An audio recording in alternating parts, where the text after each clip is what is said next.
Ever since Kamaru Usman left the 170 division, the champion has gone up to 3 different types of people.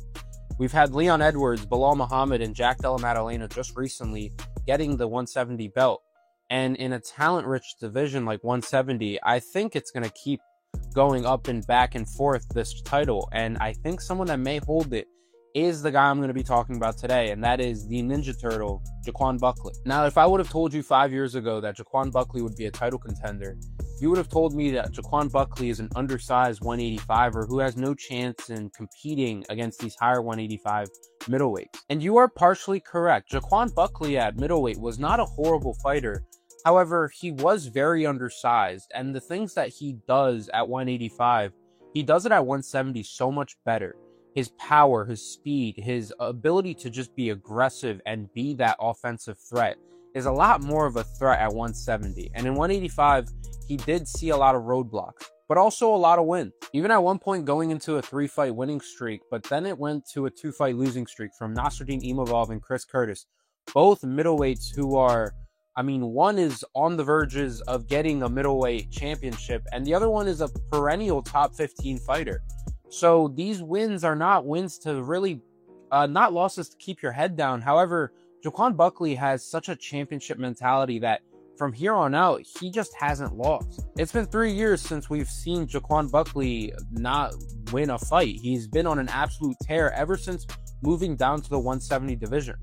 What makes him so aggressive or so dangerous, I guess, is his overall movement. When you look at his strikes and his striking per minute, it seems kind of bad. It seems like he's not landing with the accuracy that he should be. However, some of these stats are kind of bullshit because Jaquan Buckley is constantly swinging and throwing these different feints that I feel like sometimes they count these as strikes when they shouldn't be. However, that's what makes Jaquan Buckley so good. That sort of aggression and keeping that threat is making people back up into a cage or accept a takedown or accept an overhand. Jaquan Buckley has an ability to move into all 3 levels of the game and just constantly be at a threat. Because Jaquan Buckley from outside range is someone that can spring into boxing range or spring into these clinch/wrestling exchanges. And he's so short and stocky, it's like a train just running straight at you. And you have to react in some sort of way, and some guys just haven't been able to react to it well. Stephen Wonderboy Thompson kept backing up and was winning a fight, in my opinion, a point fest, in my opinion, until he eventually got caught.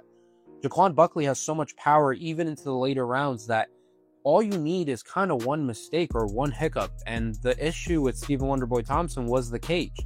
He walked all the way back into the cage and left himself squared for that hook of Buckley and completely put his lights out. You'll notice during this entire fight, Joaquin would do this like high guard shield as he would kind of cover himself up, and he would throw the right hand behind it. He would cover up, and as he would cover up, I guess it was protecting him here with his guard up, but he would kind of hide that big bomb right behind it. And even against taller opponents, he has an ability to crash in and cause disturbances.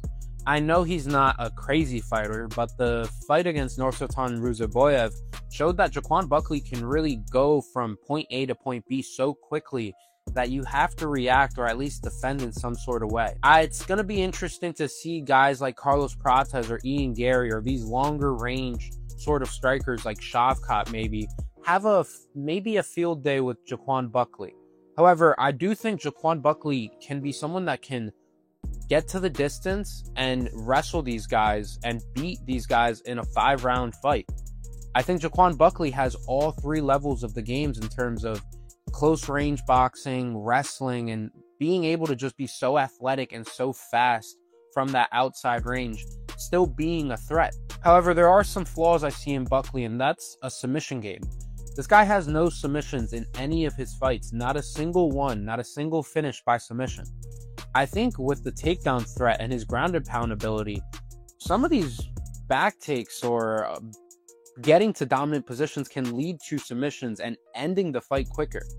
Buckley is a guy with such a bully beatdown mentality that I think he just wants to beat down his guys and not get to these submissions. But I do think it would be very valuable to have that submission threat in your arsenal. He can get into a little bit of a war and he can brawl out a little. Now, that's not some issues with certain strikers who are willing to do it, but guys off the top of my head like Ian Garry, we could see Ian Garry just point fest a guy like Jaquan Buckley for 5 rounds. It is going to be interesting to see how Jaquan Buckley would clash into those sort of fights, how he would react with those sort of point fighters or those long range fighters, or maybe these stocky wrestlers like Belal.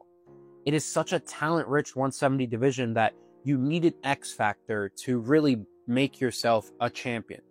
Guys like Belal had his mentality, and I think when you're talking about championship mentality, that is all Jaquan Buckley. I mean, I don't have to talk about it. A lot of people have already seen it, but him on his live streams talking about how he's going to do it for his grandma, do it for his mom.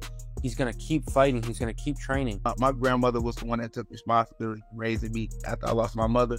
And when my dad didn't want to take the responsibility of raising, and with me continue on the path where I'm at, I know that I can provide all of that with that belt.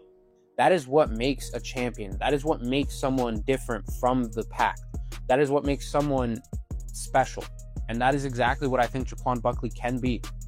Now, he has a very important fight coming up against Kamaru Usman, and it will be very interesting to see how he will take down or, try to figure out a legend like Usman.